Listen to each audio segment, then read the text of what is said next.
This is Real Estate Rookie episode 101. I firmly believe if you're looking for an agent, they are the one who should be driving the car because they understand this world. Now, if you're an experienced investor, you know that market inside and out.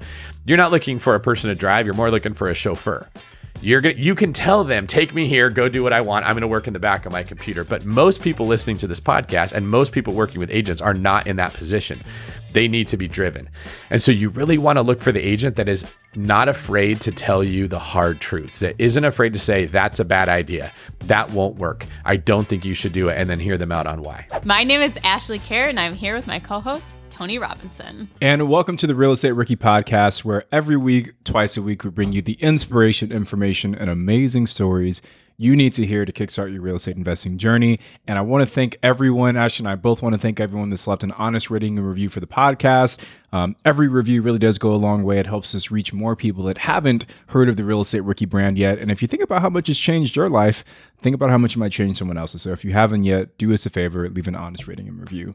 But Ashley Kerr, my wonderful co-host, what's new? What's going on? Well, I found out today that I am speaking at AJ Osborne's event, the CRE Circle in Boise, Idaho. And actually, I was looking at it and I'm going to be speaking there as this airs. That is when the event is. So everyone listening now, follow me along on Instagram at Wealth from Rentals and check out the event. And I'll share everything that's going on, and you guys can get some information on all the great stuff that AJ Osborne puts out. It's going to be a commercial real estate investing conference. So that's something you're interested in. Definitely check out the CRE Circle that he puts on. Yeah, and AJ is like literally one of the smartest investors that I've ever met. He's obviously built a massive business in the self-storage space, but just like, the way he talks about the economy and just like the level of detail he goes into about self-storage.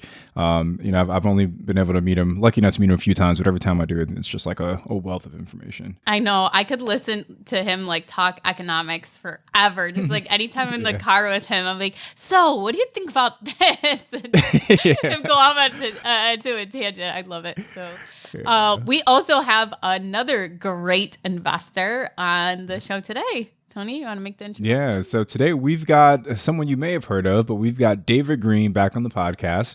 So I'm sure most of our rookie audience has heard of David, but if you haven't, David is the co-host of the Bigger Pockets Real Estate Podcast, so not our show, but the other show. And he's here today to talk about his new book called Skill. So this book just came out about a week ago from the time that this airs, so you guys are able to go out and get it now. So we're going to talk a lot about the book, but if you want to learn more about it, go to biggerpockets.com/skill, and you can buy the book there. Yeah, I love this interview with him because we had him on when he did his first book, Sold, and now that's like getting started as an agent, and now it's how to become the top producer. And this isn't great just for agents, but also as an investor, learn how you can help your agent succeed, set them up for success so that you're not failing as a team. So even if you are not an agent, this is still a great episode to listen to. Yeah, and just like to what you should expect from a top performing agent. It's like if your agent isn't doing the things that David's talking about in this episode, it could be a sign that maybe they're not the right agent for you. Like I think one of my favorite parts was when he goes over his listing presentation and like all the detail that goes into that. So this is super beneficial both as an agent that's looking to find more clients and as the investor, so you can kind of set some expectations for your agent in terms of what you need from them. David, welcome to the show. Thank you so much for coming back on with us. Last time we had you here, we talked about your book Sold, and now you have a new book coming out. Do you want to start off with maybe just telling everyone a little bit about yourself in case for some reason they haven't checked out the awesome Bigger Pockets Real Estate Podcast? Oh my gosh, yes, I'm so nervous right now. I'm such a big fan of you guys. I can't believe this is actually happening. Bigger Pockets changed my life. We're not sure if it's going to air, so contain your excitement a little bit. We'll let you know. That's exactly right. Okay. I'll calm my nerves. Well, thank you guys. I remember the last time we did this, it was actually really fun. And so it's, to be honest, I prefer being interviewed than being the interviewer. It just is, it's like easier. You guys have all the stress of, is he answering the question right? Did I ask the right question? I get to just run my mouth. So since we were last on, so Sold came out. Sold was a book written for a real estate agent. So when I got my real estate license, I had to learn every lesson the hard way. It took me years to figure out some form of, I wouldn't say a system, but just like a level of confidence that I could go tell people I'm a real estate agent with boldness that made them think, okay, you should be my agent. And I think that is the key to success in anything. If you're an investor, if you want to get into fitness, if you're trying to have better friendships, people are drawn to confident people. And you don't ever get confident until you sort of understand the fundamentals of whatever you're trying to achieve. So like, I know, Tony, you're really hitting your stride with fitness. You're competing for shows. I'm sure there's a level of your nutrition and what you do at the gym that you're like, I got this locked in. I know what I'm doing. And so you move faster. So the book was written to help new agents figure out how to make money quicker. This is all the stuff you're going to take 5 years to figure out. So here it is right off the bat. This book, the sequel, is about how you become what we call a top producer. So this is about how you become a really good real estate agent. It's if you want to make good money, which everyone does, they all get in the business thinking it's HGTV and they're going to be rich. This is the actual path that will take you to being good. So I think if you have your license and you've sold a couple homes and you're trying to figure out, is this for me? This is a really good book to read because it will tell you this is the path. I can use an analogy of like the fitness world. You two are both obviously pretty deeply into that. If somebody went on one of your workouts or saw your diet, they could quickly know, is that the road I want to take? Right? I want to look like one of them, but do I really want it? Because I'd have to live like them. This book will open up that door. Or if you're already committed, like you're in a position where I have to make money, I need to build some wealth, I want to buy more homes. This book will basically be the blueprint of how you become a top producer. So David, Sold kind of laid the foundation, and this next book, Scale, is about how to really, really refine that. I love that you're kind of making this a sequential journey for folks, because obviously a lot of people in the rookie audience, they're new to real estate investing, but we have a lot of folks that are new agents as well. Ashley and I just had the rookie boot camp weekend. We just got back a couple of days ago, and I was surprised at how many investors there were also agents. So we're definitely feeling like I think a big void there in the marketplace of how to become a good agent.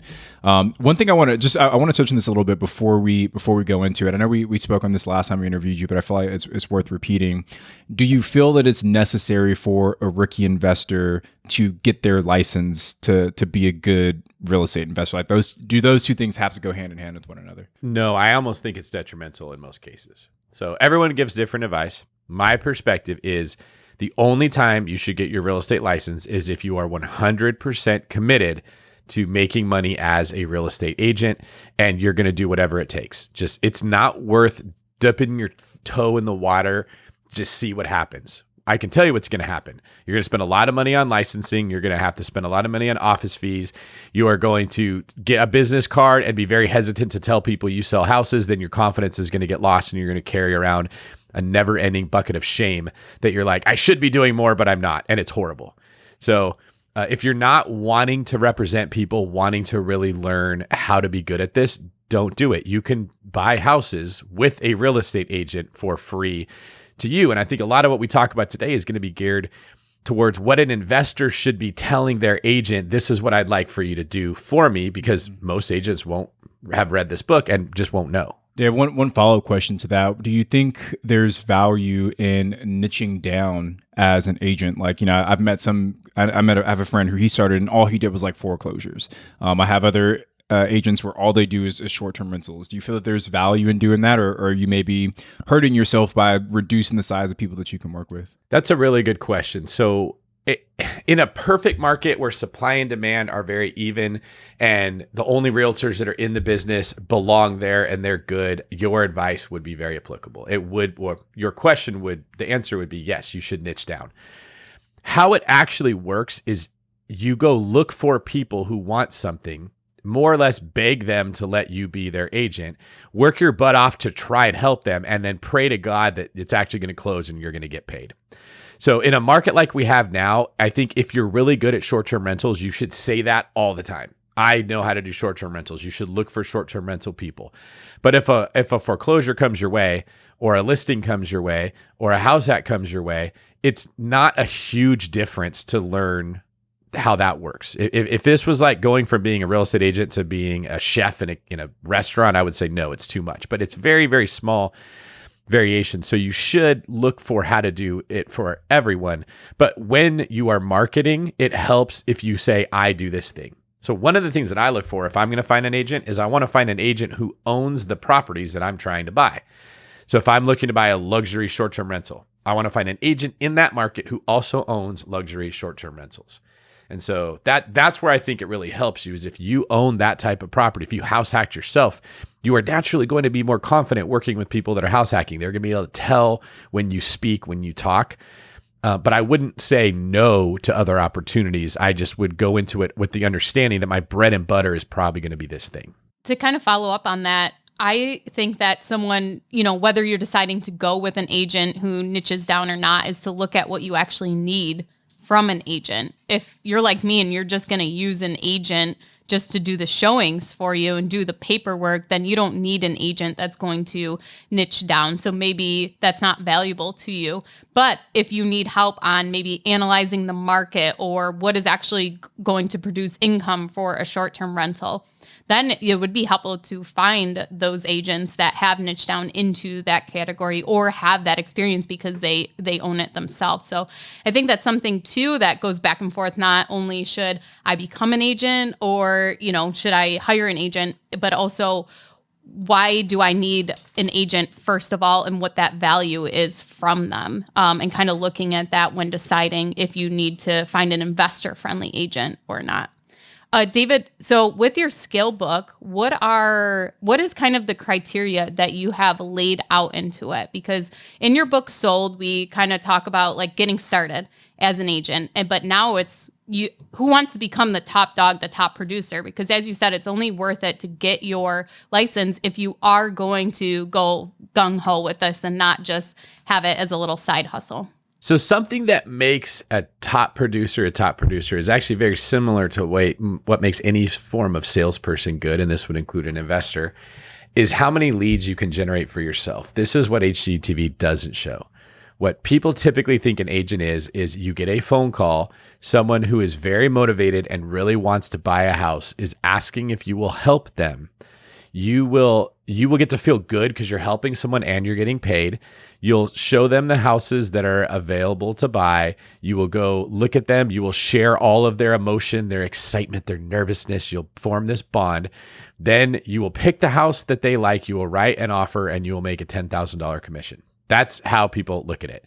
That it happens maybe 2% of the time. And it's the last 1% of everything you do. The other 99% of the job is just frantically looking for the lead, putting your name out there, getting rejected, constantly seeking after the person who wants to buy a house or sell a house, then analyzing that lead. Like, are you serious? Are you motivated? Can you actually buy a house? Is this your money we're spending, or are your parents involved in this and they don't want you to do it?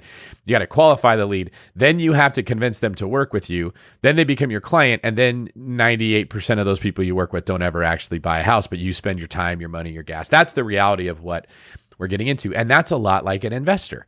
Nobody calls you and says, hey, I have a house I really want to sell. I'm looking to get rid of it at a discount. Do you think you'd want to buy it? You'd really be helping me out if you could do so, right? We all know as real estate investors, we're hunting. We're telling people that we know we buy homes and houses. We're looking on the MLS. We're analyzing them constantly. Would this be the right property for me? Then if you decide that it is, you're putting it in contract. In a sense, that kind of is when it becomes your client and you're trying to figure out, can I close on this thing? Can everything work out the way I need it to? And a small percentage of the houses we analyze do we ever actually end up buying.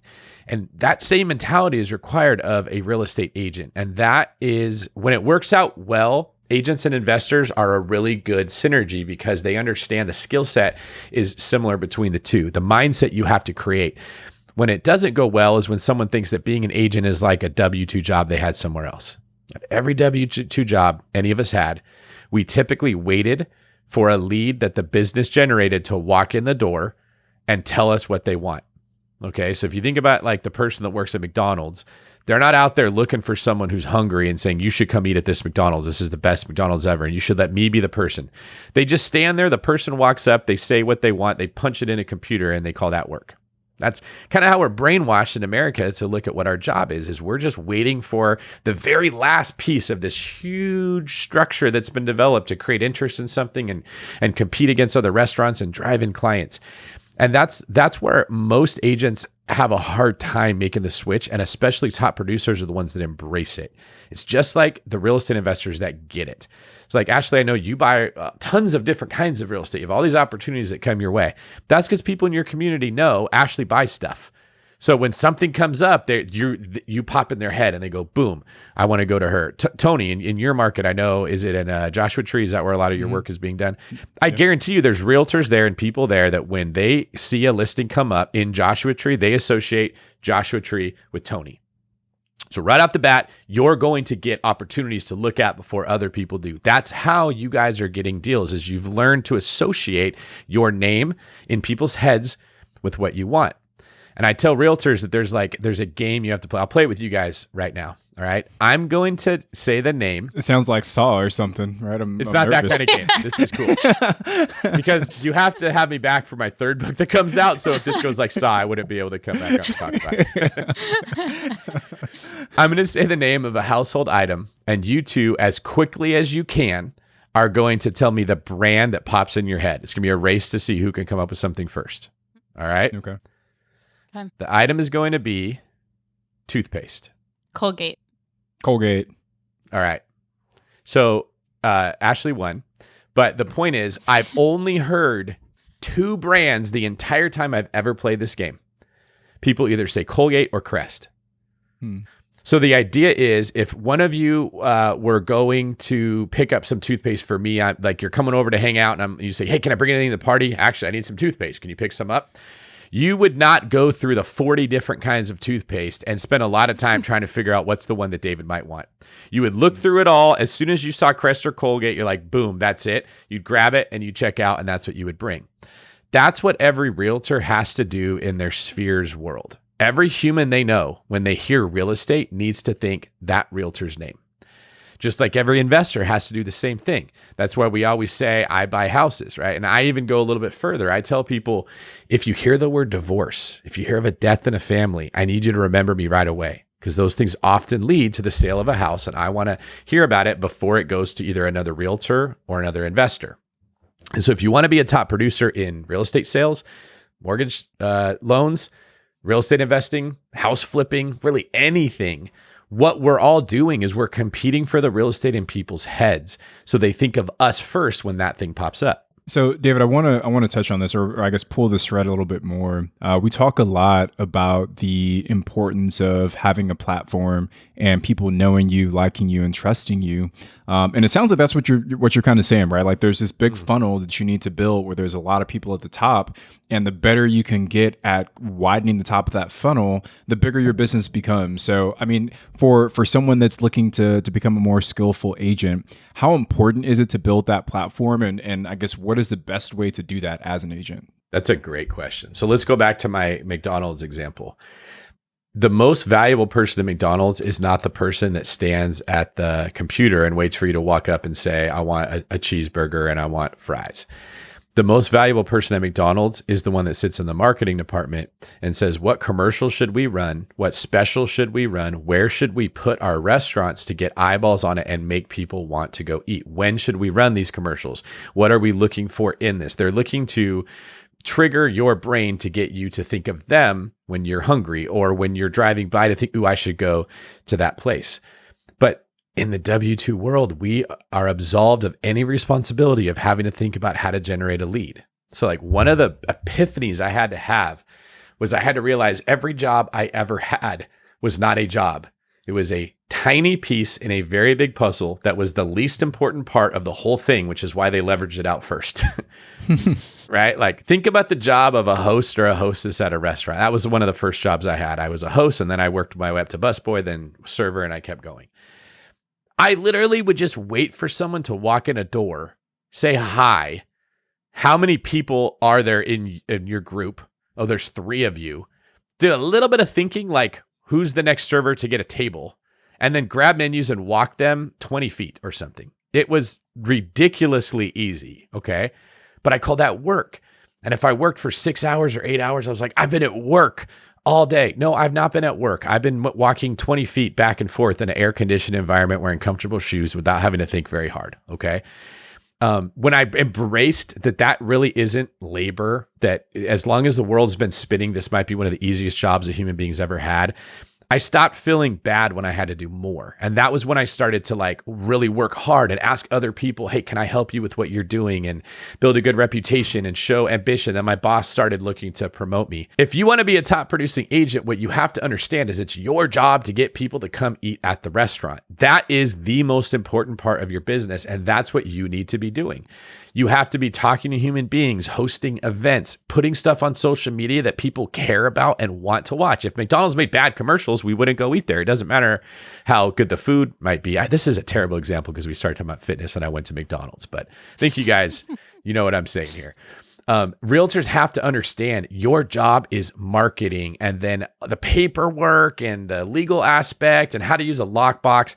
That's all the job of the host, is just walking people back and forth between tables. Like, that's not what you should be worried about how to do well. If you want to get in this business, you have to be thinking about, how do I get people to want to come to me? So you need to know a lot about real estate. You need to have a lot of connections. You need to be able to help somebody achieve what their goal would be. And then you have to manage the entire restaurant because you are the business. You're not an employee in someone else's business. Yeah. So David, I'm so glad you brought that up, right? And you know, we've heard this many times, right? People work with other people that they know, they like, and they trust. It's like an old marketing adage. If you want someone to buy something from you, they have to know you and like you and trust you. And the point you just made about, you know, all the transactional things of, you know, creating the listing and doing the lockbox, like those are all the things that happen after all the hard work of building that relationship comes first. So, you know, we're big proponents, like even as a rookie investor, whether you're an agent or not, you should be out there talking to people about what it is that you're doing. And whether that's a podcast, whether that's a YouTube channel, a blog, like whatever it is, find a way to get your journey out in front of other people, because eventually you're going to find someone that's going to resonate with that story. So David, I want to switch gears just a little bit. So as a new investor who's looking to work with an agent, you know, I think one of the biggest mistakes that rookies make is trying to buy everything and anything, right? They're just like, I want a good deal. How can a rookie investor and an agent work together to kind of tighten up that criteria, and I think do a better job of finding the right deals for the right person? Man, the first thing that the rookie investor has to understand is when you say the word deal, do you know what that means? In fact, I think this is just something everyone in America could really benefit from. We often find ourselves at odds or arguing with another person over a concept before we've even defined what we think that is. So if you think about the hot button topics, like abortion would be one of them, right? Roe v. Wade is in there. One side typically believes that what you're doing is killing a human, and the other side believes that it's not a human yet. But they scream at each other over what they think that the other person should be doing. But they're not on the same definition of if it's a human or not. If they did, they would probably not be at odds with each other, right? And I just see this happen in relationships all the time, is we don't stop to define what we are actually at odds about. You might be on the same page and not realize it. So we say the word deal, but deal means something very different to me than what it does to somebody who's new, than what it does to somebody who is an agent, right? And so if you're buying in a good area, all real estate at some point becomes a good deal. Like, think about people that bought a house 30 years ago. Are any of them mad about that right now? Right? Even if it wasn't a good deal or they thought that they overpaid, they're pretty happy. Okay. Yeah. So the new person has to understand that this is not like other things in life where there's clearly one better thing than all the others and you're looking for it. Right? This is more like dating. Like, what's the right person for you, for your situation? What you might like this personality, for someone else, that's the worst personality ever. You have to understand what you want. And that's the thing, when rookie investors don't, and they tell an agent, I want a deal, the agent doesn't know what that means. They haven't defined what that is. They don't know what to go look for. So the agent spends a lot of time trying to make the person happy, and they don't, because the person doesn't even know what's going to make them happy. Then the agent starts ghosting them. Then the investor gets irritated or angry and says, agents don't care, they're greedy, the industry sucks. And then they may think real estate itself sucks. I watch this happen all the time. So what I would say is, what an investor should do is sit down and say, what's my ultimate goal? I want to have X amount of money. Okay. Well, how many houses am I going to have to get there? I'm going to be about this much. Okay. How do I get some momentum moving in that direction? Maybe I should house hack. Okay. What does a house hack look like? Well, it's probably going to be a multifamily or a house with a lot of square footage that can be divided up. all right, let me talk to my agent about if I should get a multifamily or a house with a lot of square footage and see what they have to say. The agent's probably going to say, well, the lender says if you want to get a multifamily right now, 15% down is the minimum, even for a primary residence. Well, that might eliminate it. Now you know you're looking for a bigger house with a basement and you're asking, do you have enough capital to finish the basement or not? Okay, it needs to be a finished basement and a house of big square footage, which area. Now the agent can actually help you, and now you have clarity on what you're doing. And once you get that first deal, start asking yourself, what would my second deal look like? That is a much more practical approach where both sides can work together to be successful than saying, send me a deal, run it. Then they run it through a bigger pockets calculator. They get an ROI that looks good and they have no idea what to do next. David, talking kind of about that communication between agents and the investor, what are some things that the investor should be telling the agent to set them up for success? Like, I did this leadership training recently with FTX, and it was based off of the book Extreme Ownership. And in it talked about, like, yes, the people following you can, fail, and it's not always their fault. It definitely can be the leader's fault. And these agents are part of the investor's team. So if you are an agent and you feel like you are failing this investor, what's a list of things that a successful agent could give investors and say, you know what, I want to be the best agent to you that I can be. Here's a list of things I need from you. And this is how, we can make it work. That's the best question that you could ask. If an agent does that, they will be good. And as the guy running the team, this is my hardest problem. Because this industry tends to draw the high eye on the disc. They want to be liked. They want to be a waiter. What would you like? You'd like a glass of wine? I'm on it. Okay, you want the steak? I'll go get it for you. They want the client to tell them, this is what I want, and then they just want to deliver it and feel good and be happy. But in this world, the client is looking usually for more leadership than what they understand. They want to be led. And a lot of agents are not comfortable leading. They don't like the responsibility that comes with that. And so then they avoid the difficult conversations. What I find, we sell a lot of houses in California, Northern California, the Bay Area, very hot market. Southern California, Los Angeles, also a very hot market. So people will come to us with an idea and they'll say, hey, I want to do the BRRRR and I want to borrow money at 0% from somebody else. And it needs to be 70% of ARV minus repairs. And I want to be in Malibu. And they'll give you this ridiculous list that is never going to happen. Right. And our job is to hear them out, look past what they're saying and hear what they want. When they say I want to buy in Malibu, they're either saying I want to be in a really good area that's going to appreciate, or they're saying my ultimate goal is to have enough money to live in this part, right?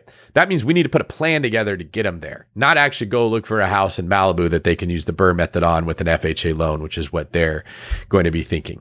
So what we try to do when we do this well is we say that won't work and here's why, but here's what will work. And if we take what will work and we take your ultimate goal and chop it into maybe 4 or 5 steps over a period of time, we can get you to the house in Malibu. And if more realtors did that, they would automatically disqualify the clients that are not going to work with them and not going to buy a house. And they would earn the trust of the ones that are. I firmly believe if you're looking for an agent, they are the one who should be driving the car because they understand this world. Now, if you're an experienced investor, you know that market inside and out, you're not looking for a person to drive. You're more looking for a chauffeur. You can tell them, take me here, go do what I want. I'm going to work in the back of my computer. But most people listening to this podcast and most people working with agents are not in that position. They need to be driven. And so you really want to look for the agent that is not afraid to tell you the hard truths, that isn't afraid to say, that's a bad idea. That won't work. I don't think you should do it. And then hear them out on why. And I think there's lessons to be learned on both sides of that conversation, David. As the investor, you need to kind of seek out that kind of tough love and feedback from your agent. And as the agent, you have to have the courage to stop your client from driving off a cliff and trying to do something stupid or something that's impossible. That is exactly what my life is like every day when we're having training. And an agent goes, what do you do when the investor says this? And I have to say the same thing over and over and over. And that's why I'm saying not everybody will do it, but that's what the right relationship really should look like. Yeah, and as a savvy investor, you want that, right? Like if I'm doing something for my health that's detrimental, I'm paying my doctor to let me know what I'm doing wrong and how to correct it, right? So you want that same kind of relationship with the with your agent as well. Look at me dropping metaphors like David Greene. Where did That was awesome. and there's a part of human nature that doesn't like it. Especially when we're scared, we want to be in control. But it's often the worst thing you could ever do. So like if I went into either of your markets, I wouldn't be going in there telling you two, here's what I'm looking for. I'll be going there asking you what works in your market. What do you think I should be looking for and why? And if your answers were sensible, reasonable, supported with facts, and I believed in what you were doing, I would adapt my strategy around what you were telling me would work there. Or I would recognize, well, that isn't going to work for what I want. That's not the right market for me. And so that's typically how I tell people they should be looking at agents. If you ask that question and the agent can't answer, that's not the right agent. I don't think most people realize how many agents we have that we don't need. There is probably 12 times more agents in the market than is actually necessary. In my office, more than half of our agents sell 0 houses a year. We have over 100 agents. So more than 50 don't sell even 1 house a year. Of the 50 that sell a house, half of them sell like somewhere between 1 to 3. And then the top 20% or so actually sells like 10 houses a year or more. So it's very uncommon to find an agent who actually is really good at what they're doing. And then when you find one, they're probably going to be busy. They're probably going to be more direct. And that often rubs people the wrong way, right? The one who's going to be like super accommodating, call you back right away. They usually are doing that because they don't have any other customers in their restaurant because their food sucks. What do you do though if your agent is unresponsive? You have to be direct. How do you handle have that? To say, hey, I want to work with you for this reason. I'm having a hard time because you're not responding back to me. Can we put some time on the schedule every day, every 3 days, whatever, where you and I can touch base? And then the next thing I say is how do you prefer to be communicated with? So sometimes there's an agent in a market that has stuff no one else has, and I got to deal with their unresponsiveness. All right. So I typically say what I'm going to need from you is a response. Do you like texting? Do you like emails? Do you like a phone call? Do you like a voice note? And if I'm direct, those successful people respond better to that. They'll be like, yep, let's put a call on the calendar every day, 4:00. This is what we'll go out. And I'll say, great. I will text you what the call will be about 15 minutes before so that we can have it as concise as possible. Now that person is, boom, we're talking all the time. It's that lack of directness that everyone gets uncomfortable with that causes all of the frustration between the two parties. And I think a lot of people just have different communication styles as well, right? And I think understanding how one person likes to communicate versus the other plays an important role in keeping that relationship strong too. David, I want to go back to the marketing funnel that you talked about at the beginning, because it makes me think of the next thing I want to tackle. In order to be good at marketing, you got to be really good at like tracking your numbers as well, right? Like if you're really good at tracking your numbers, for every 100 leads that come in, this many are going to like book an appointment. This many are going to, so like what kind of metrics do you think it's important for an agent to track in their business, both in like a, long-term, short-term, and everything in between? We have 2 that we prioritize tracking. The first is how many conversations you had in a day where you directly asked for business. So there's a book that Gary Vee wrote called Jab, Jab, Jab, Right Hook. And the idea is if a right hook is like a knockout punch, but if you just go out there and throw that right off the bat and you miss, you're going to get knocked out yourself. So you don't want to go out and just say, hey, on the very first conversation you have, I'm a real estate agent. Do you know anyone that wants to sell a house? That is very distasteful. No one's going to like it. So what he says is your jabs are when you give value. So there's a rhythm of give, give, give, ask. Give, give, give, ask. So I know in every conversation I have, I'm going to want to bring up real estate in some way because I want to be Crest and Colgate in your head. So what I have to do is be very interested in you, in what your goals are, in what matters to you, and what your challenges are. Figure out how to give value to you 3 times. And then on the 4th time, I'm going to ask for what I would want. So we train our agents in how to do that. And we track how many of those conversations they have in a day. And the other thing is we have a listing presentation we give if we want to sell your house. And we have a buyer's presentation that we give if you're going to buy a house, where we spell out, this is what the whole process looks like. Most agents don't do that. So what happens is the client feels like they're driving in the fog, and they're creeping at 2 miles an hour the whole time because they're scared to death because they don't know what's coming. So we lay out a whole roadmap. Here is everything we're going to do. Here's what the layout looks like. Here's the road. Now they're not as scared. They're not as nervous when stuff comes up. We've gone over an inspection report with them. They know how an appraisal works. They know what the contract looks like. They know what earnest money deposit is. They know how we're going to show them homes, what kind of feedback we want.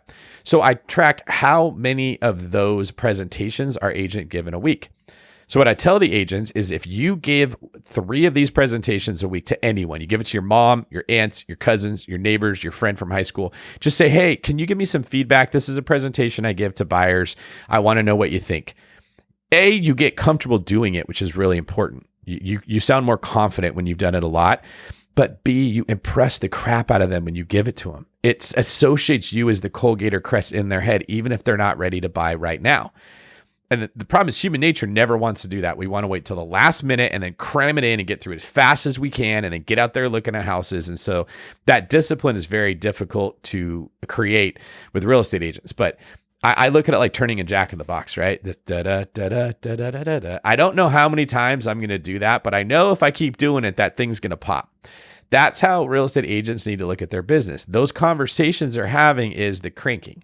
And the better, the more smooth, the more value they bring, that's the faster that they crank. And that's what your job is to crank on that thing all the time. And then it should start popping. And then when it starts popping so much that you can't keep up, that's when the 3rd book scale would be applicable in the series. That's when you leverage out getting other people to help you with your job. David, I love the none of the metrics that you tracked were how many properties did you sell, right? Or like what was your commission?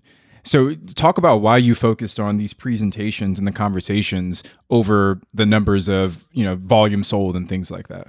So focusing on volume sold, houses sold, the end result would be like if I wanted to get in shape and you said, okay, well, what you need to focus on is weighing yourself every single day, right? Because if I miss 4 days of the gym and I eat bad, do I want to go weigh myself on the 4th day?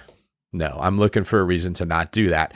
And now that I'm not weighing myself, I don't want to go to the gym at all, right? Like it's very easy to lose that momentum and then you stop looking at the numbers. If I wanted to lose weight, I should be tracking what I am eating and how many times I go to the gym and maybe what I do when I'm there. That's a way, we call those lead measures. These are things that lead to a result. A lag measure is once you've already done your lead work, how did it turn out? And focusing on the end result is not a good idea, right? Like it's in general, we call it resulting. Annie Dukes wrote a book called what did she call it? It was like Living Life in Bets, I believe. And she talks about poker, where you can make the right call in poker, but the odds go against you and you still lose. And you shouldn't change your strategy based on the fact that the result was you lost. If you made the right move, you need to make it again. And life is a game of averages. And that's the same thing how this works. Focusing on how many houses I sold will maybe make me complacent. Oh, I sell all these houses. Now all my conversations are about how many houses I sell, why I'm better than the next realtor. That turns people off. Focusing on how many reps I'm doing, what the weight I'm pushing is, and how many times I get in the gym. It is impossible to not get stronger or better if that's what you're focusing on is your lead measure. So if you focus on your conversations, if you focus on your presentations, you will get better by mere fact of doing them, and you will get the word out to more people the more often you do it. David, one example from my personal life. So like my W-2 job before I became a full-time real estate investor, I worked in supply chain and distribution. And that whole industry is like dominated by lead metrics and lag metrics. And one of the things that I was responsible for as a leader in that business was how many units we shipped per hour. Right? Like, how many units, how many boxes did we make leave this facility every hour? That was the lag metric that we were graded against. But every day, the things we would hold our team members accountable to had nothing to do with how many boxes they were moving per hour. We would literally how much time are you spending in between each location? Right? Mm-hmm. Like if you have to visit 30 locations to pick all these items, how fast you get them from one spot to another? How many trips is it taking you around the warehouse to finish your pick? So like focusing on those things, if we hit all those boxes, then we knew at the end of the day that we'd be able to reach that larger metric of how many units are leaving the warehouse. So I think in every single, any goal that you have, there's always some kind of lead metric you can track upstream that if you knock and check all those boxes, there's a high likelihood that you'll hit that big goal at the end. And that's how life tends to work. So if you're the manager, you're probably spending more time looking at lag metrics because you're making sure that all of the people working for you are doing their job. And if the weight starts going up, or in your case, Tony, if the shipping isn't happening like it should be, that's a clue. I need to dig deeper and find out why. So the example that I like to give would be, I'm a big Golden State Warriors fan, and that team is plagued by turnovers. They just turn the ball over a lot, right? I don't think the players should be thinking during the game, how many turnovers do we have? That doesn't make sense, but the coach should be looking at that. And if the coach sees the turnovers are too much, this is stopping us from winning, they need to go create lead measures for the players, right? Are we leaving our feet to pass? Are we throwing one-handed passes instead of two? What are we getting ourselves into a jam because we made a bad decision and then we're turning the ball over because we don't have anywhere to go with it? And then create practice around how to avoid that. Those lead measures are the player's responsibility. The lag measures would be management or the coach's responsibility. But the point is it's lead measures that create the result, and that's where people should be focusing. It's just nobody wants to, right? Nobody wants to naturally be focused and disciplined when they're making passes. It's easier to play casual. Just one last thing before we get off of this. So a lot of you guys that are listening know that I trained for this fitness competition about a month ago. Did pretty well, placed first in a few of the divisions that I competed in. And the things that I tracked throughout that competition, I literally have a chart in my bathroom, and I would fill it out every day. I printed it out, and it was hung on the wall in my bathroom, and I would check, or I was tracking how much water I was drinking. It was like a yes or no. I had a goal of drinking 2 gallons of water a day. Was I doing my fasted cardio? I was supposed to do cardio twice a day. Was I in the weight room, right? Did I actually lift weights that day? Did I eat all my meals, right? I was supposed to be eating 5 to 6 times a day. And did I take all my supplements?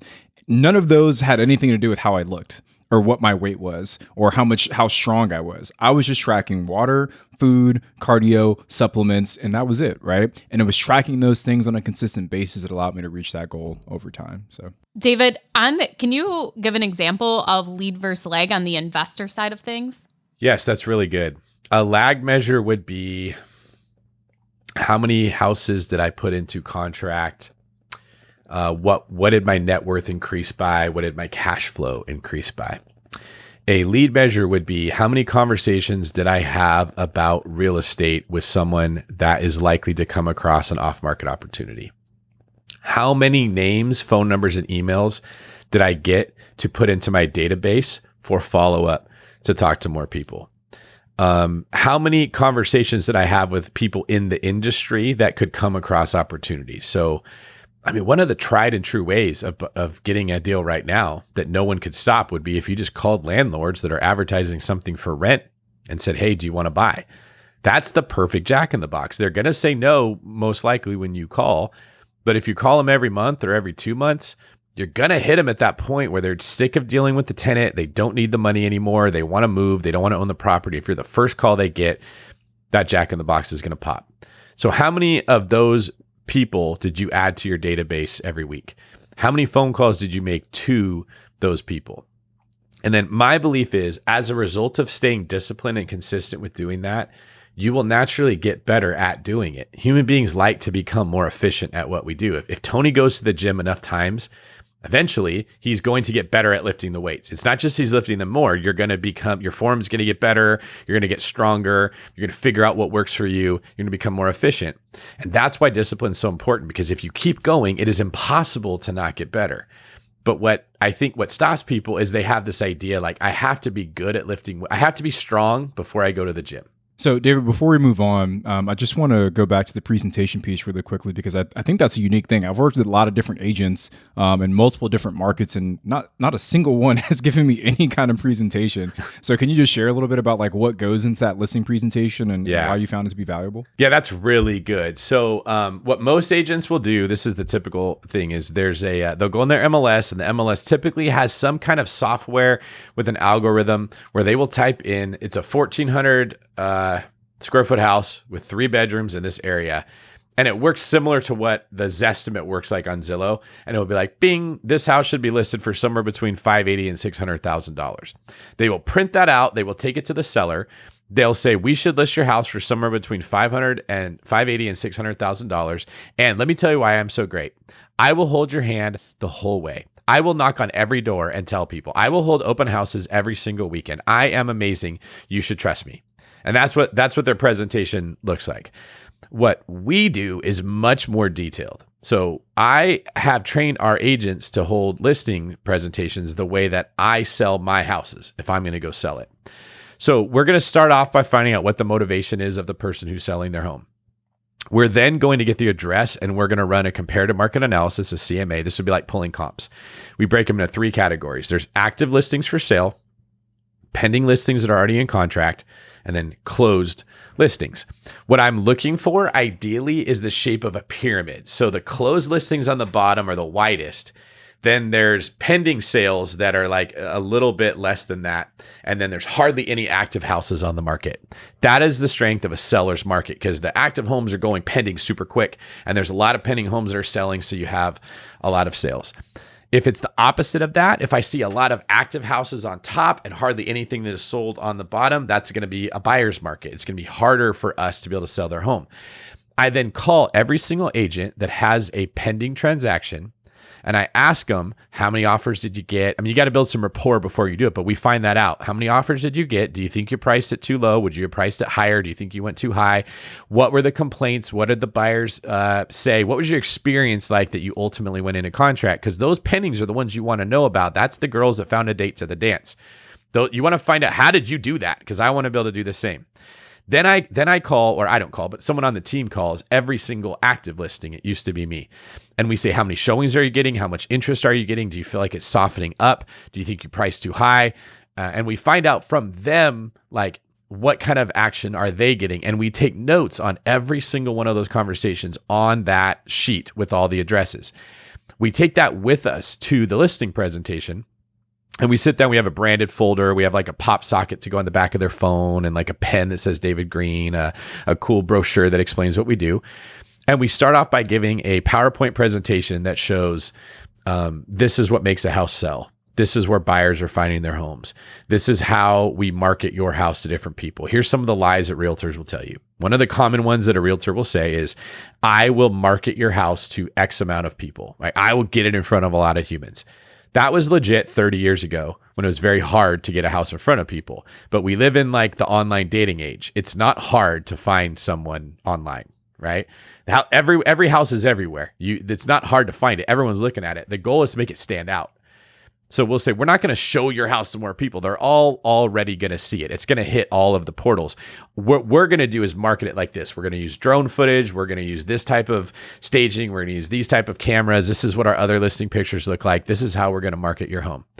Then we get into how we're going to follow up with leads. We have a service where if somebody texts a number when they're near the home, our software will interact with their phone's GPS and it will automatically send them a text that says, here's all the information about the phone. It notifies one of our agents. They then call that person and say, hey, did you want to set up a showing? So in today's day and age, people's attention spans are very short. Nobody is going to go stop at a house, look up the address, Google it, try to find it online. They're just going to keep going. And no one calls anymore either. They all want to text. Me too. So we go over what we do to make it easier for buyers to find the house. Then we go over, once we get multiple offers, these are negotiation strategies we use to find the buyer that needs the house the most so we can get you the very most. Then we go over why they're going to pay for a home inspection up front. And even though that's going to cost $500, it's going to stop the $8,000 to $15,000 request for repairs that's going to come back our way. That happens every time when you make a buyer get their own inspection.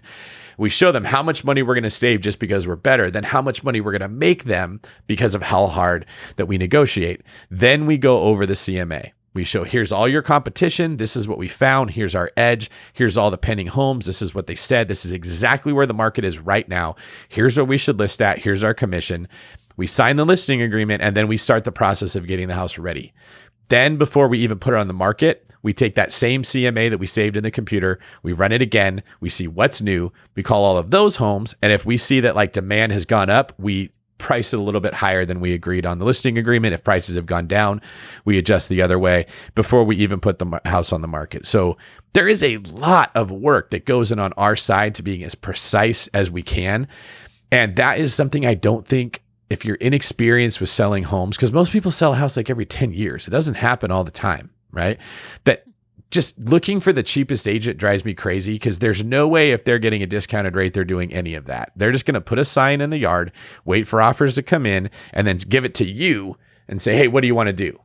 And that's another thing that we do different. Like before you even get the offer in front of you, we have already talked to listing agent and try to negotiate it up as high as we could possibly get it before we bring it to you. So I don't like here's 3 offers. Which one do you want? That most agents do. Well, here's where they came in. Here's what we said. These guys came up 60 grand.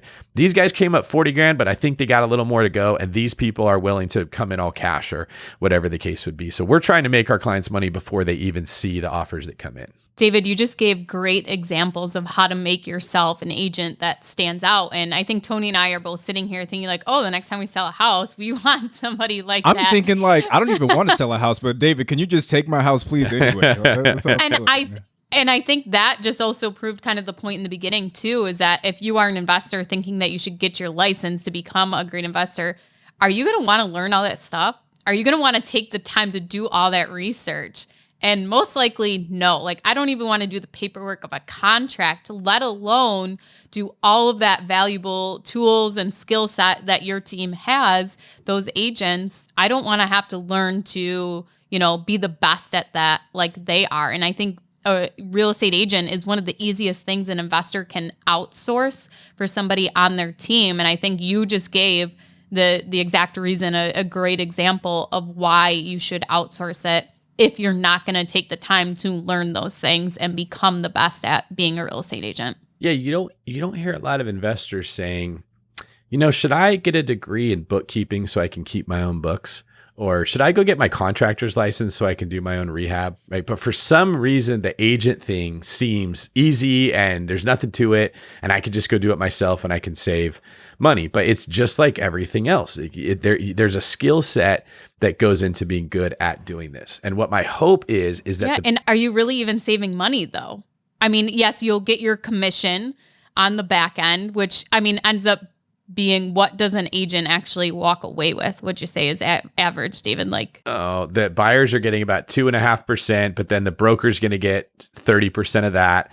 And then they're going to have to pay for everything that they went into selling. It's not what people think. Right. And their license. And then you even said you go through the contracts and you help them negotiate and you figure out, what the right price point is, all those things where they're probably end up getting more money, not even being the agent because their experienced agent helped them. Yeah. Yeah. I'll give you an example of a house that I bought. So the person I bought it from used a discount real estate brokerage. I won't say the name of it, but it's very well known in the industry that people go there to save money and the agents that work there are the worst. And he hired that company to represent him on the selling side. And I had an agent on my team representing me on the buying side. So they listed the house too high. Found out from the listing agent, the seller insisted on going at like 2.15. And she told him we need to be closer. We need to be less than that. She was not strong enough to overcome him and she let him make the decision.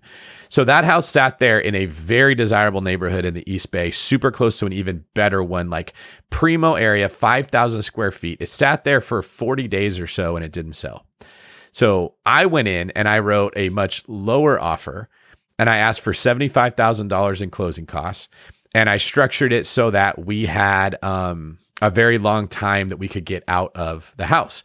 And his agent did not explain to him all of the nuances of this offer, which I wrote on purpose to where it wasn't super easy to see it all. She was going to have to read the contract. So he goes into contract with us and then he's already mad because I got it for much less than what he was asking for. And not long after that, we saw like a rush of buyers come in. And so he was mad because he realized he could have got more. Then at the closing table, he realized we were getting a $75,000 credit. So that was even worse. Then he was under the assumption he was going to get a free rent back. Well, he had to pay the rent back at my mortgage, which was like 10 grand a month, not his mortgage, which had been $2,500 a month because he bought that house a really long time ago. So at every stage he got hammered. I mean, he probably lost about $300,000 to $400,000 on the purchase price, then $75,000 on the closing cost, then the money he had to pay to rent it back, because he wanted to save money on the agent. And that I just frequently see this in our industry where people pat themselves on the back because they beat their own agent in negotiating the listing commission. And I just ask, like, do you want an agent that you can out negotiating for you with a guy like me who's coming after you hard? And so my hopes are that people that are not agents will still get this book and read it so they can tell their agent that they're working with, this is what I would like you to do, because most of those agents don't know this stuff. David, man, so much good information. My head's still spinning from the agent presentation side, but hopefully everyone that's listening here understands that there's a tremendous amount of value in working with an agent that really knows what they're doing. So before we wrap up, David, I just want to ask, so what is, if I'm a new investor, what's a good way for me to connect with an agent that knows all the stuff that you're talking about? One thing you can do is go on the Bigger Pockets agent finder, and you can look for agents. I'm a proponent of, you want to find one that has sold some homes. If you're new, you don't want the agent that sold no homes unless they're already an investor and they know real estate from that perspective. But the first several transactions an agent does, they're screwing up left and right. They don't even know it. So you don't want to be that person learning on your dime. If you're in California, obviously I want people to reach out to me. I still, for some reason, help me understand this, you two. I will get someone that listens to me on the podcast, loves what I say, finds a different agent to sell their house, and then DMs me and says, "What should I do? My agent messed this up." I'm trying to figure out, what is it about my presentation that makes people think I don't want you calling me to sell your house? I don't know. I think it's like that. You're like a celebrity to people, right? Maybe there's this like intimidation aura around. Yeah, maybe a little okay. bit. You know, Man, I'm not too proud to sell your home. I'm writing books about it because I want to sell your home. So please come to me if you want to sell a house. But when you do find someone in an area that I'm not going to be servicing, you really need to ask questions about if they own real estate. I would rather have an agent that owns real estate and doesn't know the paperwork side or doesn't have the best personality, but they've done it themselves. So they know what questions they had when they were buying the house. Way more than a really fun, charismatic, energetic agent who is probably broke and rents their own home and just knows how the paperwork side goes, but they're not going to have the resources you need, like a handyman that can fix things, a reputable property management company. There's a lot of things as investors that save us a lot of money when we get the right connection or areas of expertise that we can really benefit from. So don't assume just because they have a license that they're all the same. We don't assume every restaurant's going to be good. You really want to do research if you're trying to find one place to eat at that has really good reviews that you feel really good about, and talk to a couple before you make that decision. David, thank you for sharing that. And for our rookies listening, if you want to find more information about finding an agent, you can go to Bigger Pockets Agent Finder on biggerpockets.com. And it's basically like a matchmaking website. You can go in and put your market, what strategy you're looking to do, and be matched with an agent that can help you get your first or your next investment property. David, we have a segment on here that is called the Rookie Exam, and we actually kind of tailored it to you a little differently than we normally would with a rookie. So the first question is, where do you see inflation going by the end of the year? Higher and higher. No one knows how to answer this question first off, so I just want to put that out there. Mm-hmm. But the way I see inflation is it's like this semi truck that is going down a very steep grade and just picking up steam because it's been from momentum from the last 10 years or 8 years. It's not like we just started it. It's just now hitting us, and trying to raise interest rates is like lightly touching a brake pad to the rotor. It is not nearly enough to stop what's coming. So I expect this really rough phenomena of inflation continuing to go, asset prices going higher, the cost of food and everything, gas going higher, at the same time that rising interest rates make it so people spend less money. So if you're on the lower end of the demographic outlook here, you're getting squeezed hard because everything you're buying is going to cost more, and the money you're making at work isn't worth as much. And interest rates going up make it, when you do want to borrow money, that it's extra expensive. So I think it's going to be a long time before we can slow the semi truck down that's just barreling down the hill. So if people are saying, oh, they're raising interest rates, they're going to curb inflation, it eventually could happen. You don't just like flip your fingers and you can stop that tidal wave that we've created from all the stimulus that we made. But I like you asking that question because I think that, not enough investors are looking at the big picture. They're still looking at like my local market, and they're zooming in on the actual spreadsheet and like what's the ROI, and they just don't see the huge tidal wave that's coming to crash on them. And if the rookies who are listening want more information or just like kind of a better education on the market at large, Bigger Pockets just launched On the Market podcast with our buddy Dave Myers, some other great guests on there as well. So be sure to check that out. They've got some really, really insightful episodes already about what's going on in the marketplace. So David, next question. So the Fed also just bumped interest rates. I think it was like 50 basis points yesterday. So we can all anticipate that that's going to trickle into the world of real estate investing, right? We'll continue to see interest rates on homes rise. How are you adjusting your game plan, both as an investor and as an agent, with that, with that news? So I'm making a video about this very topic on my YouTube channel. It's youtube.com/David Greene Real Estate. And here is my ultimate take on how it works. There's a contingent of people that are saying if rates go up, homes are more affordable, therefore prices must come down. And they're holding very firmly to that belief. And they're actually getting angry at me because I'm saying I don't think that's going to happen. Well, let me explain. If supply and demand are perfectly even in a harmonious state, like we all wish they would be, right?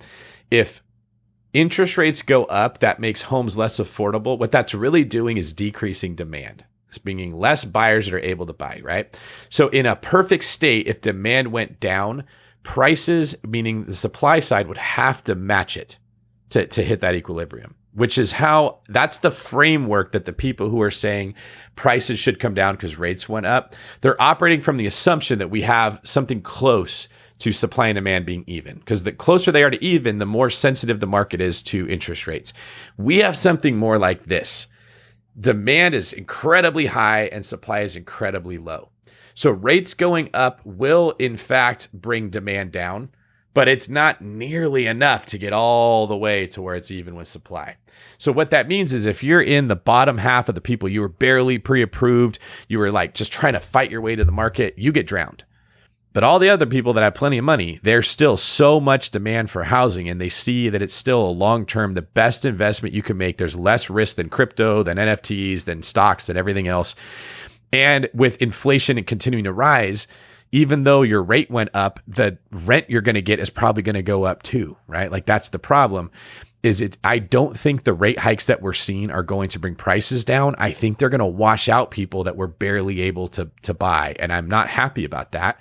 I don't like it. What I think we need to do is build a lot more housing and bring some kind of equilibrium so people can kind of figure out what to expect. But unfortunately, I don't see enough of that going on. So David, if I'm a new agent, right? And I see these kinds of things happening, do I need to adjust my game plan at all? Or can I just kind of ride the same wave that we've been riding? I think as a new agent, what you want to be like, the people that are going to struggle are I don't want to say a first-time home buyer, but it's a person with not a lot of income. If you're living in a market where the average person can afford a $400,000 house and the average house is $400,000, you're going to have a hard time getting a client that can actually get anything because those few houses that are $400,000 are going to get snatched up really quick. So what I would be doing is looking, instead of solving the problem of the first-time home buyer, which is I will make this comfortable and I will be there for you emotionally and I will take away the fear. What you need to be looking at is how do I solve the problem of the person with some wealth? How do I get good at explaining a 1031 exchange? How do I learn the tax benefits of real estate ownership so I can share this with people that already have a little bit of wealth? How do I look at the return on equity in a property so I can go to Ashley, who maybe has 3 houses that are cash flowing strong, but she's getting a 2% return on her equity, and say, look, if we sell these 3 houses and reinvest into this thing, I can get you an 8% return on that investment, which means your cash flow will go up times 4. And sort of painting a picture for people that already have the assets or have a little bit more wealth that would make them feel comfortable using you, especially if they're not already comfortable with real estate, because they're not going to know that you're new. I think that little thing too you just dropped right there is being an agent and knowing your client too, that they have other properties and what those properties are and how they can tie into kind of the game plan that you're helping them put together. Well, David, before we end the show, we do one last segment, and it is to feature a rookie rock star. This is a rookie investor that has left us a message either at 1-888-5-ROOKIE or in the Real Estate Rookie Facebook group, or has sent a DM to Tony or I on Instagram. So this week's rookie rock star is Jorge Gonzalez. He is on property number 6 in Dallas, Texas, which is a triplex, and it is turned out to be a success. He purchased the property about 3 months ago, did some renovations. The purchase price was $449,000. Renovation cost $42,000. And with his down payment, his total money up front was $152,000. So he ended up with a total monthly cash flow of $2,060 on this property. His mortgage is $2,010 a month, and he has expected about $430 a month for vacancy and repairs. And the CapEx, he said that everything is all brand new, so he's not planning on it for the immediate future. Well, great job, Jorge. And if you want to be featured as our rookie rockstar, please leave us a message anywhere, online, social media, the Facebook group, and we would love to have you featured. Well, David, thank you so much for joining us again. And this book is going to be part of a 3-part series, correct? So we're going to have you back a third time? I sure hope so.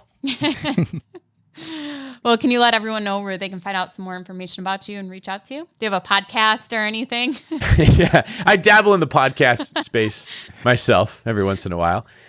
You can follow me online at David Greene 24. That's where all my social media are, wherever you like. We're just now creating a TikTok. I think it's official David Greene, because some other jerk already took David Greene 24, hoping I would buy it from them. My YouTube channel is...